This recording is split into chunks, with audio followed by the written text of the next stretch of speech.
بصیرت ہے بصیرت سیاسی. جب تک سیاسی اعتبار سے ہم بابصیر نہیں بنتے. دین کون سا اختیار کرنا ہے؟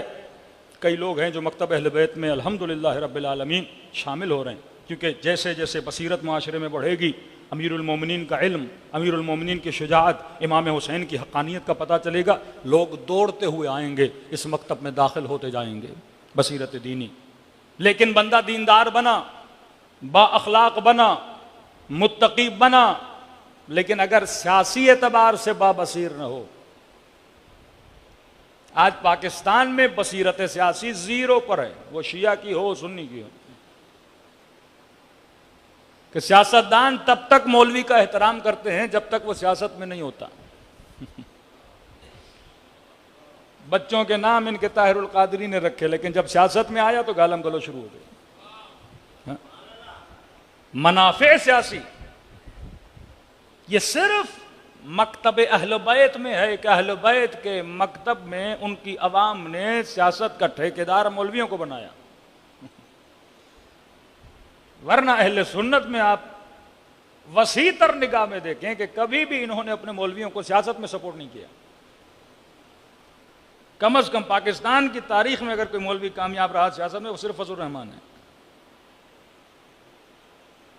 ورنہ ان کے باپا جانی اور شاہنی جانی آپ دیکھ لیں، وہ صرف خانقاہوں میں بیٹھے رہتے ہیں. صلی اللہ علیہ یا رسول اللہ، صلی اللہ علیہ یا حبیبی میں لگے رہتے ہیں. لوڈ شیڈنگ ہو رہی پرواہ نہیں، لوگ مر رہے ہیں پرواہ نہیں، ڈکیتیاں ہو رہی ہیں پرواہ نہیں، مہنگائی ہو گئی پرواہ نہیں. مولوی کا کام ہے لوگوں کو جمع کرے اور نبی کے نعرے مروائے اور جھنڈیاں اٹھوائے، بس. یہ شعور سیاسی اگر کسی نے دیا، اور جتنا شعور سیاسی مکتب اہل بیت والوں کے پاس ہے کسی کے پاس نہیں. یہ اپنی تعریف کی بات نہیں، جا کے دیکھ لیں. ایک مولوی دکھائیں مکتب غیر اہل بیت میں جس نے کوئی حکومت بنائی ہو. پورے عالم اسلام میں اگر کسی عالم نے حکومت بنائی شریعت کی بنیادوں پر، وہ خمینی تھے. جتنا پاور شیعہ علماء کے پاس ہے اپنی عوام کو کنٹرول کرنے کے لیے، کیونکہ یہ سیاسی شعور تھا، یہ سیاسی بصیرت تھی. کہ امریکہ بھی جب عراق کو کنٹرول نہ کر سکا، ادھم مچ گیا، تو جب سیستانی صاحب آتے ہیں انگلینڈ سے واپس آتے ہیں، پورے عراق کی جنگ کیا ہو جاتی ہے؟ ختم ہو جاتی ہے. اتنے طاقتور داعش جس نے 72 گھنٹے میں پورے موصل پر قبضہ کر دیا. 72 گھنٹہ 72 آورز. 17 کلومیٹر امام موسیٰ کاظم کی قبر سے دوری. رات رات میں فوجی بکے، لوگ بکے، اور وہ آ گئے. 40 ہزار ڈالر ایک ایک سپاہی کو دیا گیا صرف اپنی پوسٹ کو چھوڑ دے. یہ پورا حشد الشعبی ایک فتویٰ سید علی سیستانی نے نکالا، قوم جمع ہو گئی. انقلاب لانے میں جو مغربی ورلڈ تھا وہ بھی چاہتے تھے کہ ایران میں کوئی چینج آ جائے. اچھا ہوتا یہ ہے کہ جب وہ دیکھتے ہیں نا کہ عوام ایک طرف جا رہی ہے، تو وہ پھر عوام کے ہمسو ہوتے ہیں، عوام کے ساتھ چلتے ہیں، کہتے ہیں چلو اتنا بڑا کام ہماری انویسٹمنٹ سے بھی نہیں ہوا. مثلا اگر وہ چاہتے شاہ کو ہٹانا تو بہت پیسہ لگنا تھا، ان کا اپنا بندہ تھا، لیکن ان کا عوام خمینی کے پیچھے ہے، چلو اس کے ذریعے کیا کریں گے، شاہ بھی ہٹ جائے گا اور ہم اس پورے خطے میں ایک ڈیموکریسی کا نظام لائیں گے، بادشاہتے ختم کرتے ہیں، ویسٹرن جو سسٹم ہے وہ یہاں پہ لا دیتے ہیں. کہ 80 سال کا بوڑھا ہے، عوام جذبات میں ہے، اس کے پیچھے یہ شاہ کو گرا دے گا، اور پھر کیا ہوگا؟ ایران میں الیکشن ہوگا، حکومتیں ہوں گی، پھر وہی سسٹم ہوگا، ہم ہی تو چلائیں گے سارے سسٹم. لیکن ان کو کیا پتا یہ بوڑھا کسی اور کے مکتب کا بوڑھا نہیں ہے، مکتب علی کا بوڑھا ہے. نہ امام خمینی نے فرانس میں کوئی ایسی بات کی، نہ ترکی میں ایسی بات کی، نہ جب عراق میں اتنے سال رہے تبعید میں گزارے وہاں پہ ایسی بات کی کہ میں کوئی حکومت بناؤں گا. نہیں، بس یہ تھا شاہ کو ہٹاؤ، شاہ ظلم کر رہا ہے. عوام بھی ان کے پیچھے. اب پیچھے صرف انقلابی لوگ نہیں تھے، اس میں لبرل بھی تھے، اس میں کمیونسٹ بھی تھے، اس میں ڈیموکریسی کے ہم سارے لوگ پیچھے لگے ہوئے تھے. بس شاہ گرے، کیونکہ لیڈر خمینی صاحب تھے. جب قوموں میں بندہ کوئی لیڈر بن جاتا ہے نا، پھر سارے مفاد پرست اس کے ساتھ جمع ہو جاتے ہیں کہ بس اس کے ذریعے فلاں کو گراؤ. اور جب وہ گر گیا پھر الیکشن ہوں گے، پھر ہم اپنے بندے اس میں کیا کر دیں گے؟ ان کر دیں گے. اور جب شاہ گرا تو تہران میں انہوں نے جب تقریر کی اور پھر دنیا پریشان ہو گئی، کہا کہ میں شاہ کو گراؤں گا بھی اور میں یہاں پہ حکومت الہی بناؤں گا بھی، یہ نعرہ انہوں نے لگایا۔ پھر گرانے کے لیے 8 سالہ ایک جنگ چلی۔ کون سی قوم ہے جو اتنا برداشت کرے؟ 2.5 لاکھ کے قریب شہید تھے۔ لبنان چلے جائیں وہ بھی شیعہ ہیں، لیڈر کون؟ ایک عالم۔ ایران لیڈر کون؟ عالم۔ یمن لیڈر کون؟ عالم۔ یہ کہیں اور آپ کو نظر آتا ہے؟ ایک مسلم ملک بتائیے جہاں پہ سیاسی لیڈرشپ علماء کے پاس ہو، ایک کنٹری بتا دیجیے۔ سعودی عرب جہاں پہ اتنے مذہب کو فالو کیا جاتا ہے کٹر طریقے سے، وہاں بھی لیڈرشپ کس کے پاس ہے؟ علماء کے پاس تو نہیں۔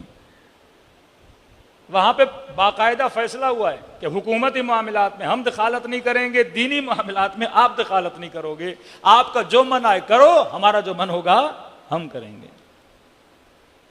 یہاں پہ اگر دینی بصیرت نہیں لانے دیتے لوگوں میں، مولوی صاحب مسجد میں جا کے نماز پڑھاؤ، آپ کا کیا کام ہے سیاست سے؟ یہ فکر اہل بیت نہیں، فکر اہل بیت یہ ہے کیونکہ حکومت کا کام ہے معاشرے کو دیندار بنانا، حکومت کا کام ہے فحاشی کو روکنا، حکومت کا کام ہے غیر شرعی کاموں کو روکنا۔ کہیں پہ شراب بک رہی ہے، کہیں پہ گندگی کا اڈا ہے، کہیں پہ رشوت دی جا رہی ہے، کسی بچی کے ساتھ زیادتی ہو رہی ہے، گھروں کے جھگڑے ہیں، طلاق کے مسئلے ہیں، ارث کے معاملات ہیں، پلاٹ پہ قبضوں کے مسائل ہیں، یہ کیسے حل ہوں گے؟ یہ سارے معاملات کس کے ہاتھ میں ہیں؟ حکومت کے، مسجد کے مولوی کے ہاتھ میں۔ آج مولوی کا کام کیا ہے؟ نکاح پڑھا لیں جناب، یہ کام ہے۔ ابا مر گئے ہیں، دفنانے کے لیے آ جائیے۔ حالانکہ شریعت میں نکاح پڑھانا نہ مولوی صاحب کا کام ہے، نہ دفنانا مولوی صاحب کا کام ہے، نہ نماز پڑھانا مولوی صاحب کا کام ہے۔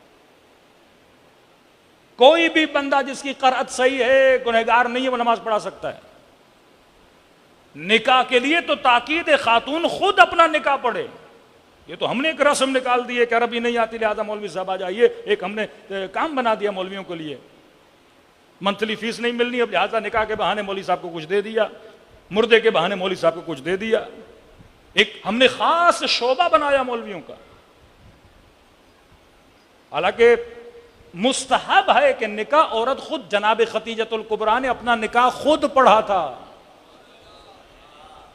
ہمارا حضرت ابو طالب نے خطبہ پڑھا تھا، خطبۃ النکاح ابو طالب نے پڑھا، لیکن جو عبارات نکاح ہیں وہ جناب خدیجۃ الکبریٰ نے خود پڑھی ہیں۔ 2 ہی لفظ ہیں، عورت دعوت دیتی ہے، بات ختم ہو جاتی ہے۔ لیکن ہمارے یہ جو وہ بھی ایک شرعی روش ہے، عورت کہتی ہے میں نہیں پڑھنا چاہتی، میں فلاں مولوی صاحب کو وکیل بناتی ہوں۔ داماد کہتا ہے چلو میں بھی نہیں پڑھتا، میں فلاں مولوی صاحب کو۔ اب 2 مولانا وکیل بن کے نکاح پڑھتے ہیں، حالانکہ وہ بھی نکاح کس کا پڑھتے ہیں؟ خاتون کی طرف سے پڑھتے ہیں، کیونکہ نکاح عورت کا ہو رہا ہے، عورت پڑھے گی، مولوی صاحب کا کیا جائے۔ جنازے کے ہر مسلمان کو علم ہونا چاہیے کہ جنازہ کیسے دفن ہوتا ہے۔ کہیں پہ سفر میں انتقال ہو گیا، کوئی مولوی صاحب نہیں مل رہا اور آپ کہو گے مجھے پتہ ہی نہیں جنازہ کیسے ہوتا ہے۔ ایک خوبی اہل سنت میں ہے کہ کوئی بندہ کھڑے ہو کے وہ ہمارے انتظار کرتے مولانا صاحب نہیں فرادہ نماز پڑھیں گے، وہ ساری جماعت کا جو ثواب ہے ہر بندہ گواہ دیتا ہے۔ بھائی جس کو قرأت آتی آگے کھڑے ہو جائے نماز پڑھائے، لیکن نہیں، ہم نے ہر کسی کو اتنا برا بنایا ہوا ہے، اس کے پیچھے نماز پڑھو۔ بھائی نماز ہے اور کیا ہے؟ بزنس نہیں کرنا آپ کس کے ساتھ، رشتہ داری نہیں کرنی اس کے ساتھ، قرأت صحیح ہونی چاہیے، اچھی شہرت ہونی چاہیے۔ مطلب یہ نہ ہو کہ پتہ ہو زانی ہے، شرابی ہے، ایسا بندہ نہ ہو، اچھا نام والا بندہ ہو جسے آگے کھڑا کرو ہر بندہ نماز پڑھ سکتا ہے۔ اصل علماء کا کام کیا تھا؟ معاشرے کی تربیت، یہ عالم کا کام تھا، معاشرے کے اندر اخلاقی برائیوں کو نکالنا۔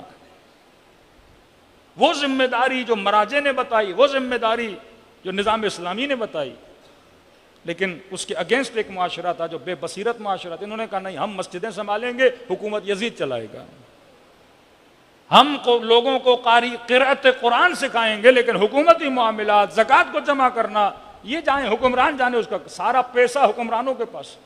اب اس کی مرضی، وہ پیسے سے کبھی عیاشی کر رہا ہے، کبھی دربار بنا رہا ہے، کبھی کنیزیں خرید رہا ہے۔